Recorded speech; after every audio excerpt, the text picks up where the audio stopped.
Welcome to another episode of Legacy of Luxury. Nick Constantino here with Jaron Solomon, who we are pre-recording this. So as this is going, his wife might be in birth. Allie might be having a baby. I mean, he is going to start being outnumbered. 2 to 3 kids. That ain't messing around, man. That's zone defense. You prepared? I am not. I'm not in shape like I used to be when I played zone defense back in the day. So, but it's a ready or not, Nick. What can I tell you? The way zone defense works is the oldest one always gets to just pass by. It's like you're on your own, dude. Figure it out. Which, honestly, let's be honest, the world needs more of that. Yes. The world needs more of kids figuring it out on their own and not being coddled. So that's an episode for another time. So talking about kids being coddled, in my experience, I come from an immigrant family. And one of the reasons I think the South is a little bit watered down is because I think the longer your family has been an American, the more of a pansy you are. Oh, gosh. And I'm not saying this to be in a rude way, but I'm just saying that the bloodline, the longer you're here, the more you adapt to these principles, right? My mother came from Italy on a boat. And they were shipped back, and then they had to come back. They were born for a little bit in a camp because of stuff around the end of the war, like just crazy stuff that just built this kind of resilience in them. So talk a little bit about being an immigrant from an immigrant family. Talk about coming from South Africa, some of the stories I've heard about your father being an athlete and your uncle selling booze at a train station. Like those are stories that don't happen to 16-year-old kids here. So I want to talk about the kind of the concept of immigration as a whole, but also how it's made its way into the jewelry business and how little pieces from all these cultures have made this such an interesting industry. And I know that's a lot. And I know this is charged. Let's keep politics out of it unless absolutely necessary or hysterical. But go. The only ice we'll be talking about is the ice diamonds that I sell, okay? Yeah, that's not a good marketing line. We try to not be. We did it with the ice storm. We're like, here's the good ice. Here's the good ice. That you can get away with. No, you're right. Listen, there's a hustler mentality, right, of the immigrant community, and my dad and his brothers were no different. Growing up in South Africa on a farm. Anthony, my uncle, who's here, who's our head of IT here, he's homegrown this whole system, but that stems from him taking apart old cars, in the 70s, right? And just for fun doing it because he grew up on, this rural land and, they had nothing else to do, obviously. I would say a tinkerer. Yeah. I'd say, yes. and a tinkerer is actually perceived the wrong way. A tinkerer is someone who would rather try to figure out how to do it and fix it themselves than pay somebody else to do it. That's right. And in the modern world, you tinker. If you break it, you're no worse off than you were in the first place. Right. So then you pay somebody to fix it. Right. It's an amazing feeling.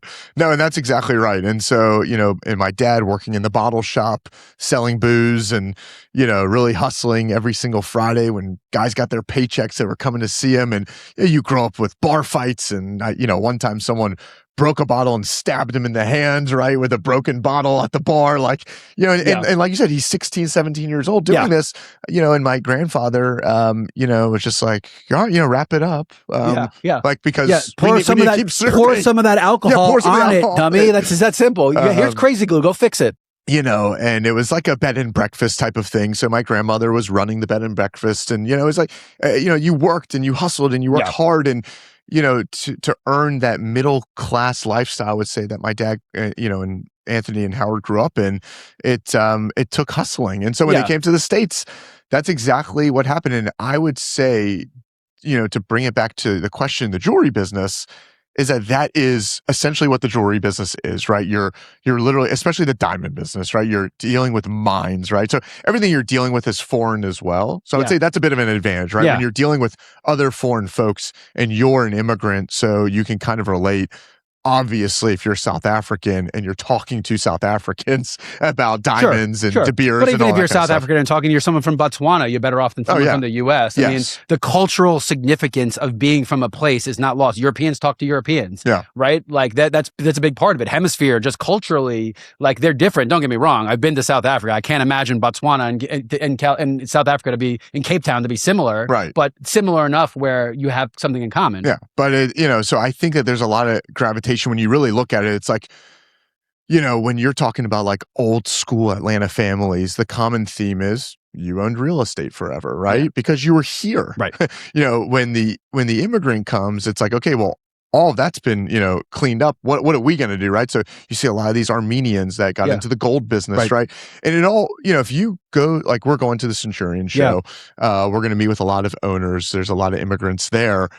You're going to see that they started off in just gold business, right? Yeah. And then eventually it evolved into what it is today in the luxury business and, the Takoris of the world and things like that. But you talk to Paul Takori and how his father got started, you're talking about just good old fashioned gold manufacturing and gold mining. So it's really fascinating. Let's be clear. I mean, you don't deed gold, but in theory you do. Yeah. In theory, you're owning something that has liquid value that you can trade as a commodity, right? And I'm not saying you trade houses like a commodity, but you can. Yeah. If you really wanted to, people flip houses all the time. And that's a difference, right? That's the liquidity of it I think is something that allows, if you could understand how to balance credit and liquidity in any industry, you're probably well off, let alone something that has fluctuations of price. And then ultimately your goal is buy low, sell high. Right. So you're also bringing supply demand in, right? Sure. And then if you're good at it, and look, I promise you, none of these guys started because they were great designers. They started because they understood supply demand curves. Correct. Yeah. And look, they knew how to also get out there and sell the product. I think when you talk about, immigrants and kids from an immigrant family and what we grew up seeing, right? I mean, I grew up seeing my dad getting in the car, traveling to all these other states, wholesaling diamonds, selling, right? And, when I came in here as a kid, all I'd hear him yelling here at the store is, sell it. Make him a customer, make him a part of the family, get him in here. It's like, that's all I grew up hearing, right? So when you do that, you're not talking about, some of the more maybe sophisticated things in life, but, financial markets and all this kind of stuff. But you are talking about product and inventory and margins and selling. And I think that is a really good financial markets can be manipulated. Financial markets can be exploited. Owning gold in possession and knowing how to use and sell that gold is something that is eternal and priceless, because the gold can never deteriorate. The gold, as long as you care for it. So it's fascinating. Talk a little bit about, and you talked about Centurion, and I think we talked about what we're going to ask these people when we interview them. And I think that immigrant upbringing is something they're going to appreciate talking about in my experience with them, and everyone's got their own little cultural things. So I think we'll probably get some good audio here to put from other people, but let's give some idea. And I know we've talked about the diamond trade before, but let's talk about the Armenians and how they play in, and the Israelis and the Indians, because there are so many facets of this, the Belgians, and we've talked about this all, but let's holistically talk about just how immigrant laden this industry is. Sure. No, listen, you just mentioned him, right? I mean, you're going to see all walks of life, and then you're going to see a lot of commonality, right? Of, like I said, the Armenians, starting off really, the Persian Jews and things like that. You're talking about the gold guys, right? That start off with tennis bracelets and hoops and all those kinds of programs. Versus, like Sylvie, right? From, that's Belgium. She's more on the fashion side of things, and her husband, South African, which is coming from the diamond business. So they really started off as more, Melly dealers. And so they're the diamond side of it. And they use the Armenians and the Persians to put their diamonds into their gold mountings. Right. And then it all kind of, everyone grew up and said, well, I can do that and I can do that myself. And, that's how we came today. But at the beginning, all the facets played into one another. And then the Indians, which is so fascinating, is they're the new kids on the block, truth be told. They've been in the business for a very long time. Don't get me wrong. I don't want to make it seem like but they didn't have the infrastructure. The emerging middle class has allowed a lot more players in these things. The education levels rising allows industries. It's a 1.2 billion people. It's going to be bigger than China in the next 5-7 years. That's right. And they made a decision as a country, right, to become a diamond industry. So now they have one. And, that's why you see the Israelis are kind of the old guys on the block, and they're kind of, teetering out a little bit, unless they are willing to go do business in India, which they are. Yeah, but the Israelis still put themselves in a position where they get a cut of the trade, regardless of if it's going through Israel. And it's a lot of times with these industries, right? Like there's logistical prowess they have, the financial markets run through there. So you can be involved in an industry and have leverage in an industry because for all India's worth, there are their downfalls, right? There's volatility like crazy. There's a lot of different ways. So I think it's crazy important. How do the Russians play in? Because I know that was the biggest disruption to you is is what's going on in Ukraine really disrupted diamond market. So talk a little bit about how long they've been a player. Obviously, they are a commodity-driven society with gas and oil and exports being the main thing. They build a lot of stuff, but they build for themselves. And they make oil to go to everybody else. So talk how the Russians playing. Honestly, you just said it perfectly, and that's exactly what it is with diamonds. It's just a commodity trading. They get it out of the they have so much, right? So when you hear all these things on the news about natural resources and minerals and all this stuff that we're after and things of that nature around the world, Russia has diamonds. And they haven't even touched Siberia yet. If they really want to go up and start breaking ice, and they're starting to finally, but there's probably more there than anyone's ever seen. Plenty. I mean, they have tons, and basically it's just a part of their ethos to get it out of the ground. And when we say they have diamonds, right, they have rough diamonds. They don't have pretty diamonds yet. Someone's got to make them pretty. That's where the cutters come in. That's where and so they don't play a huge role in the business as far as like when we go to shows, we don't see any Russians. When we go, like, they're not really in the business other than the fact that they're a massive supplier of the rough diamonds. So it's really them in India right now that are buddy because of all the sanctions and all the things going on, that, you know, the Indians are buying a lot of that rough. They're cutting it all in India, and then all of a sudden it's in India and Russia's out of the picture at that point in time. So they just have the natural resources, right? Yeah, it's fascinating. And then you can talk about Belgium, and if you think about like the Gilded Age and here, but you think about the French Revolution, and you really think about the grass lawns started with the kings and stuff like that. Like Europe was the center of the world for, I mean, man, I would say easily from about 1400, even 1200 till about as recent as 1840-ish, Europe was the center of the world. I mean, everything we do is still teach books that are European-based books. So, you know, talk about Belgium and how did Belgium carve out that route of being, because they weren't the fashion capital, that was Paris and Milan forever. They were not the centerpiece of Cartier and these things making it, but they carved out a niche for them to be involved in the diamond. How did that happen? Was it because of their fleets and navy? How were they able to do that? I think you're right. It was the European influence that's where business was done, right? And so that was kind of the epicenter of, hey, we're all going to gather in one place and we're going to trade rough diamonds over the table. And then it's all going to go their separate ways to wherever they're going to be cut. Most of it at that point was being done in Israel, from the late 60s all the way through to the 2000s.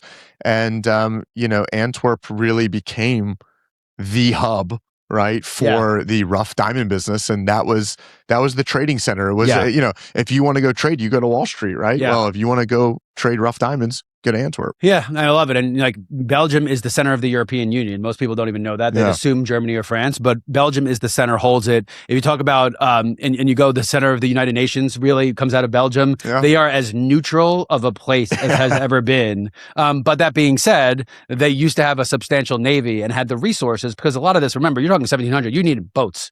Like the reason that Genoa, when you eat Genoan salami, was because they had boats and salt factories to salt the meats to ship it all over the world.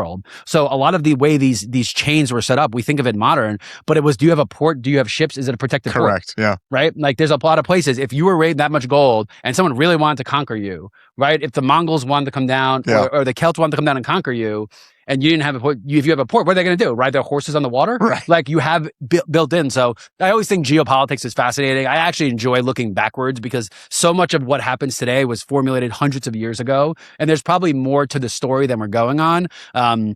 But okay, so now everybody's in America. So talk about how people interact in America. And I've seen it, but you've definitely seen it more than me. How much did the culture come out? Is it like an unspoken thing? Like, are they like using it as leverage? Come on, Jaron, I'm South African too. You got to do this for me. Like, talk a little bit about how this translates to America. Yeah, it's interesting. I would say that what's been great about the business and what I really appreciate about it is the business that my dad, grew up in, I think is a very similar business that we have right now. Even amongst the cultures, there's still, we use the word mazal a lot. You've heard that, and you'll even hear an Indian say mazal. And it's like, oh my goodness, that's wild that you would say that. But that's what you were hearing when you were in Antwerp. That's obviously what you would hear in the Diamond Bourse in Israel. And so all these different cultures, I feel like, have come together here in the States, and we all still basically apply the same ethics. We still apply the same respect. Yeah. And when you say it's a deal, it's a deal. And that has really held, firm. You see it starting to teeter a little bit. I'm not going to call it any nationalities on it. Yeah. But I hope that we'll do that. We'll do that on the next show. I hope that can stay put. But I think that the different cultures have come together pretty nicely and have worked really well together. But there's no doubt, right? I mean, if an Indian's doing business with an Indian, there's a little bit of a comfort there. If, a South African Jew is doing business with a South African Jew, there's going to be a lot of, I knew so-and-so and I knew so-and-so and I knew your father's this and that. Yeah. That's relationship. I think that's in any business, right? I think that from what I've seen, there's a give and take on trust, right? You have a trust on a transaction level. Right? Because you're all playing the same game. Yes. But on a holistic, long view, on a don't tread on my ground way, there's very little trust. And I don't know if that's a cultural thing. I don't know if that's an industry thing. But everyone's really warm and likable. Like, it's much warmer. I tell my wife all the time, when she asks what I like about it, it's nowhere near what our expectation is. I like the people. They're warm people. They come with cakes. They hug. Like, they've welcomed me into an industry that I had no business being welcomed to very quickly. So they're very warm people. But I also feel kind of either a competitive nature of them or a distrust that is pervasive throughout that holds us back, honestly, from achieving greater things. Yeah, I would say that's true in some instances. I would say, they trust first as far as the transaction goes. No one's assuming you're not going to pay your bill. Right. No one's assuming you're not good for it. Like, you put your hand out, you shake someone's hand, you're good. Yeah. And I think that's really cool. But I think, long term, I think that mentality, right? The immigrant mentality, that's go, go, go, go, go. There is a hard time sometimes for all of us to see the longer and bigger picture and trust that, hey, when we make this deal, that's actually, we're so used to making deals that are like on the table in front of you. Now it's becoming a more long-term relationship and long-term play. And so I think you're right about that there needs to be a little bit more trust, from the vendor side to us to say, hey, we're going to rely on you. We're going to make a 1-year deal or a 2-year deal so that you can actually, try things. I mean, we're on the marketing side, right? We need time to see what works, what doesn't work. Oh my God. Yeah, you can't need just time change and we your need mind. resources. Yeah. And you need patience, really, what you need. Yeah. Because everyone's patient. Not an immigrant's favorite word. No, oh my God. My mother is one of the most impatient people. She will sit there in a blizzard and go out because she's bored. She wants to get something. Like, no problem. Yeah, no one was on the road. I'm like, well, you know what? You're right. But I would also say the business climate has broken trust across the board. I would think that if you just read about how burned people have gotten in private equity, that we have a distrust in the institutions across the board. So, it's a little bit of a trick question. All right, now I'm going to get to the most important part of this entire episode because you don't know it's coming, so you should be thrilled. Okay. So what I want you to do is talk a little bit about your wish list of places that you would like to visit of the diamonds, because you have said to me numerous times that you want to start getting on the road. And I want to exploit that for every dollar and come with you and record segments and eat all over the world while we go check out diamonds. Because I do believe 2 diamond traders traveling the world and documenting what they do could make it to Netflix in 45 seconds. Yeah. Like, I will get the rights deal done in advance. I'm that confident that people would want to see that. Yeah, for me, it'd be kind of taking the time to just go back to the roots of the business, right? It's become so, technology driven, right? The cameras have gotten so good. There's color machines. I can tell you what color the rough is going to be and all that kind of stuff. So I just would love to go, take some rough, hold it in your hand, look at it. I want to go to South Africa. I want to do that trip. I know some folks out there that do that for some big clients that they have, and they run kind of a contest for a trip. So I'd love to tie it into our consumers and kind of who would want to do that. But I would love to go to South Africa on an actual rough, adventure, if you will, with De Beers. Yeah.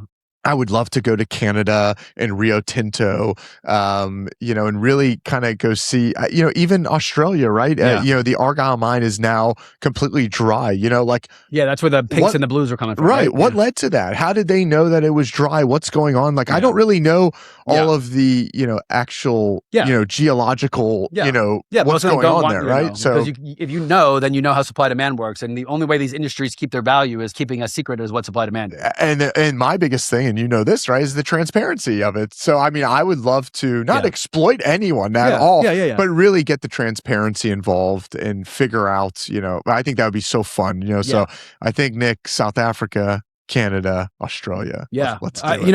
I'm going to give Belgium a shout out. I was only there for 24 hours and I ended up in a fist fight in a police station. I'll save that story for another time. Sylvie knows. She thought it was funny. But I think Antwerp would be fun. I think going to Antwerp, just the classic old school, very, not the biggest fan of their food. Poutine isn't, and I mean, it's their version of poutine. It's fries and mayo. Doesn't do it for me. Well, if there's a diamond person to see there, still we'll go, but I'm not sure that they exist anymore. It's that far removed. All right. Well, look, I think it's all fascinating. I think that these are questions we're going to ask, but I just think that the use of colors and the materials and the symbols, right? We're very symbolic. We want symbols. What does a butterfly mean? Well, to me, it might mean nothing, but there's cultures where it means X, Y, Z, right? If you even think about cows in India, like, could you imagine having cows be a religion here with the amount of meat we eat? Like, it's just fascinating. And I think that when you break down these industries, we've gotten a little too commoditized in like what these symbols are. They're just symbols. Like even people wearing crosses, not even understanding the cultural significance, or the Jewish star, or the horn, or like there's so many things that you wear. It's like if you're going to be a Guido fist pumper, you got to wear a horn. Well, what does a horn even mean? No one has a clue. So now that I've said Guido fist pumper, I think the episode is over. You got anything else? You got anything to leave us with?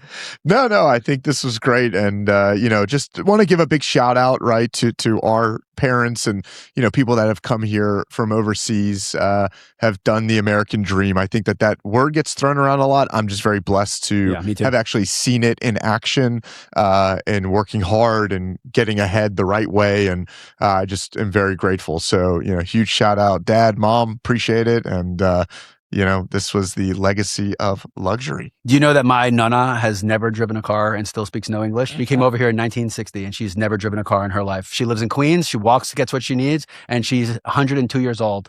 You think how much life is taken off of you from having to drive in a car every day? On that, we will leave it. You've been listening to Legacy of Luxury. We'll catch you next time. This podcast is brought to you by Red Beryl Studios.